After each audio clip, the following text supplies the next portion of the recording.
Continental drawer freezer. So he said it wasn't temping. So Saturday, it's Monday morning, so it wasn't temping Saturday.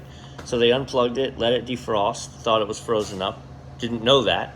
And then they plugged it in Sunday, and the owner was here, did a little investigation, and found out that he said the compressor was starting up and then kicking off. Haven't done anything but open up the side. So, but let's talk for a minute. It's quiet, I'm here early. So remember, knowing the sequence of operations is really the key to being able to figure out what's wrong. I mean, I can have some assumptions that I bet I know what's wrong here.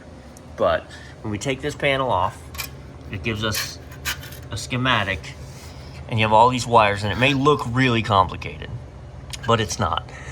At the end of the day, all these black wires over here, they're bringing power to every individual component, right? You'll see one black wire runs to here, and it's next to a brown one, and then another black next to a brown, another black next to this, another black next to red. So what those black ones are in is bringing the 120 volts to everything independently. And then these are the relays that close, all these little black relays, and this big one for the compressor, that switches the power over. So these two on the left are the compressor. This is your power in, and this is your power out. So the next one is the frame heater. Next one is the defrost.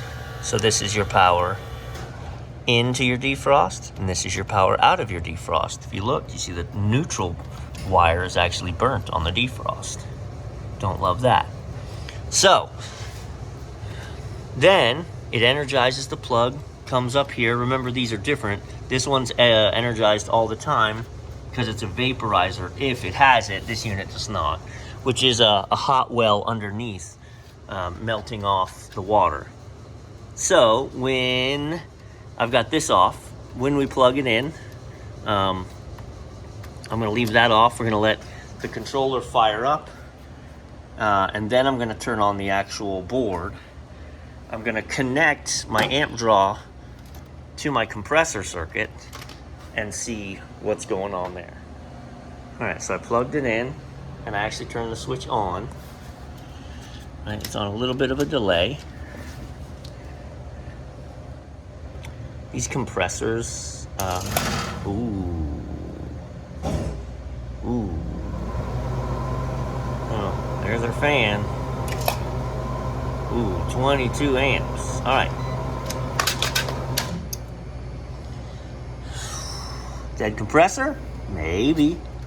Dead start components trying to start the compressor? Maybe. They give you lots of room to get to what you need to on this unit. All right, I'm gonna get angry at engineers for a minute. Why not put those start components on this side where I can get to them? Look where they are. I don't think I can pull this that far out the front. We've got this nice coil, but still, I don't think we got that much. All right, I'm gonna show you something. So I wanted to ohm out the compressor. Really, it's a very simple problem here. Now, it may be simply that the compressor is no good, or it may be that we're not getting a good potential relay swap, we're not getting good power sent to it. So I ohmed out the compressor, right? From here to here, it was 6. From here to here, it was 1. And from here to here, it was 7. So that's correct. That equation works.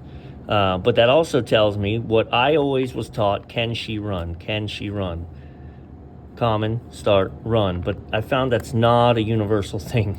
It mostly is, but... So the highest load is always between start and run.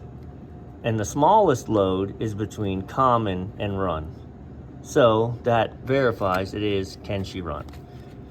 Oh, I just got a little metal splinter in my finger. Look at that. Terrible.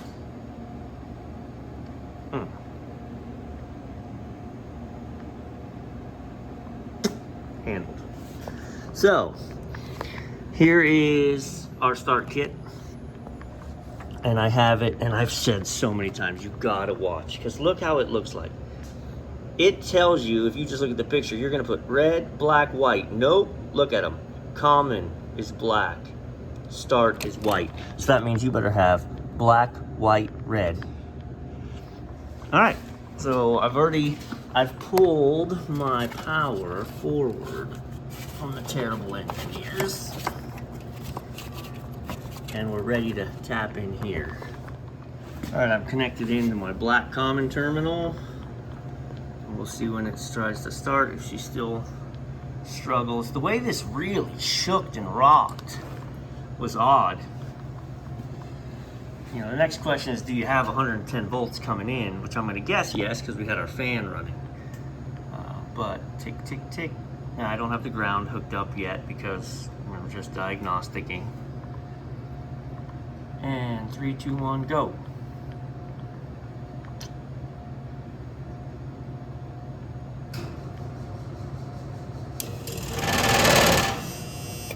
No good.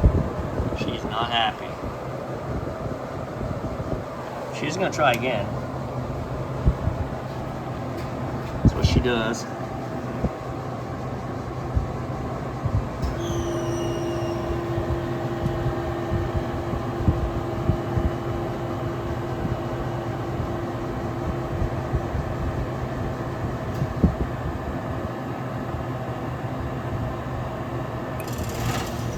Oh, did you see that? 250 amps. So the windings are good, compressor's locked up. 250 amps, 60 amps, that's why it was rocking like crazy. So this is where you've got your valves inside just won't move. Compressor.